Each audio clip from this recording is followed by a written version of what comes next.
You know, it's interesting. I have this thesaurus of scales, and nowhere in it is a mention of the bebop scale. So I'm thinking if I write it out and publish it somewhere, that would mean I invented it. I'm going to be rich.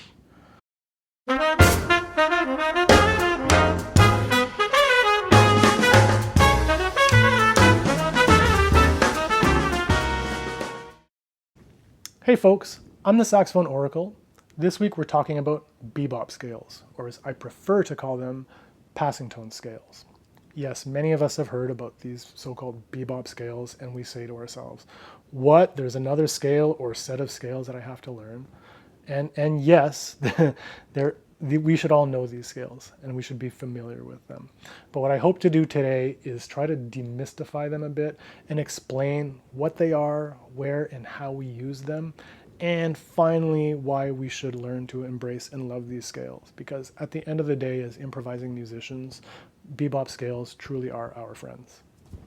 Why do we need these scales? Well, passing tone scales exist for two main reasons. The first is because of voice leading. So when we're improvising or when we're composing, voice leading is king. And by this I mean voice leading, we need to have specific notes landing on specific beats in order to sound good. So namely, the chord tones need to land on the strong harmonic beats. If you'd like to learn a little bit more about this, I made 2 in-depth videos about voice leading, and I'd also encourage you to check out a video I made about playing bass lines on saxophone, which also encompasses the principles of voice leading. I think you'll find them very helpful and very informative. The second reason these bebop scales exist are because virtually every scale that we learn in music, whether it's major, minor, or any of the modes like Mixolydian or Phrygian, what have you, these are 7-note scales. And as we all know, 7 is an odd number, and 8 would be an even number. So a 7-note scale proves to be somewhat problematic when we're trying to improvise or compose using rhythmic groupings that are even. So if we're using rhythms like 8th note lines or 16th note lines, where we have even groupings of rhythms and we have a 7-note odd-numbered scale, it's hard to get those notes that we want to line up in the right places. What is a passing tone scale? So a passing tone scale, or a bebop scale, in essence is very much the same thing as any of the scales we already know, major, minor, what have you. The difference is we add one strategically placed chromatic passing note, giving us an 8-note scale instead of 7 notes. So once we have an even number of notes in the scale, we can then play that scale up and down, ensuring that all the oh so important chord tones land on the beats that we need them to. And once we understand this, we very quickly realize just how awesome and useful these scales are. Now I'm going to demonstrate some of these scales for everyone. But this week, instead of doing it on the saxophone, I thought it would be a good idea to do it on the piano, just so everyone can have a visual of what's going on as well. I'm going to demonstrate playing a C major scale in 8th notes over a C major triad. And you'll see that as we go up the scale, the chord tones are going to fall on the beat. So C, E, G, B will all fall on the strong beats of the bar.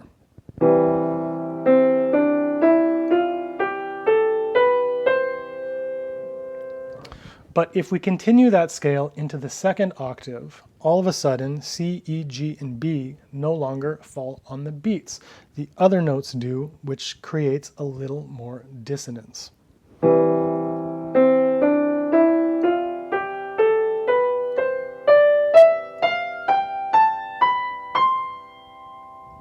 Okay, it doesn't sound too bad because we know the strength of the major scale and we're just going up that pattern. But the chord tones are no longer falling on the beat when we go up into the 2nd octave of that scale. Now we're going to play the same scale descending, just 1 octave. And you'll see that none of the chord tones, C, E, G, or B, land on the strong beats when we play 8th notes.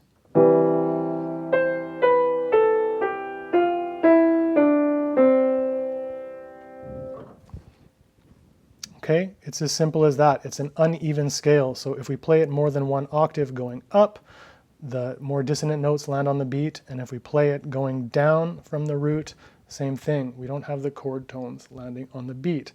Now, when we're playing a major scale, again, over a major triad, it doesn't sound so jarring because it's a very strong sound and we're expecting the certain resolutions of the major scale. But I think you get the idea.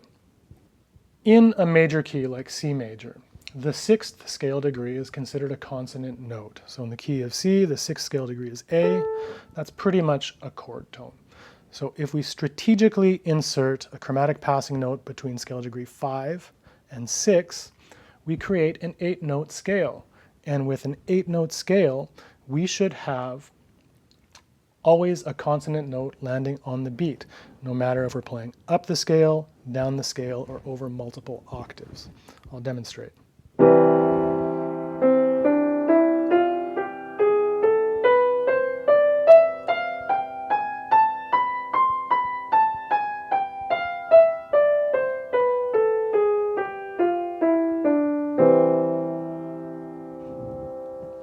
That, my friends, is what is known as the major bebop scale, or the major passing tone scale.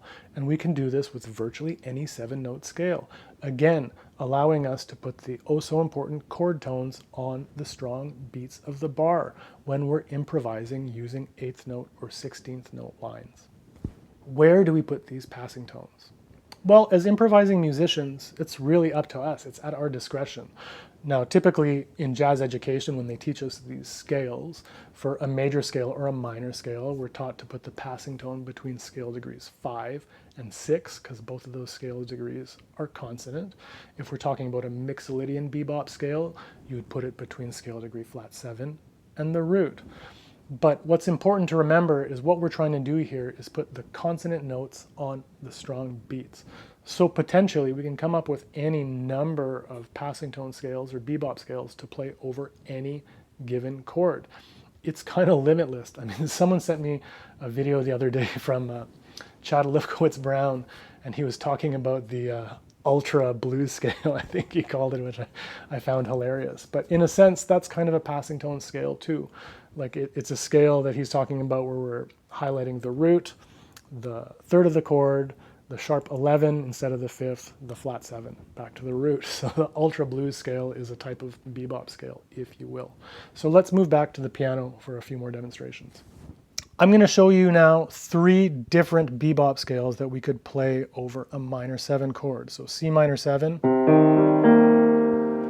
So in minor, we could put the passing tone between scale degree 5 and 6. We could put it between the flat 7 and the root.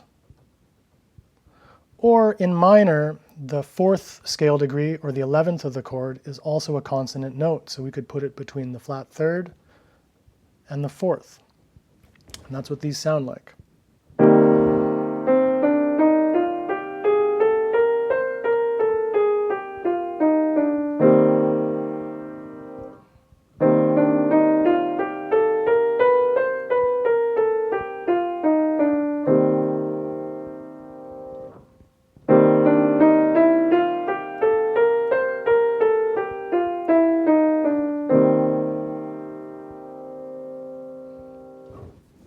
All right, so I just talked about the video where I saw Chad Lifkowitz Brown's ultimate or ultra blues scale, I think he called it, the ultra blues scale. So we could do a similar thing with a Dorian scale. I'll make it a 10-note passing tone scale.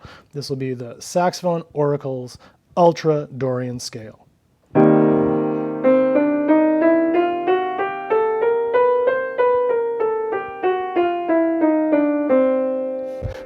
One more time, the Saxophone Oracle's Ultra Dorian scale.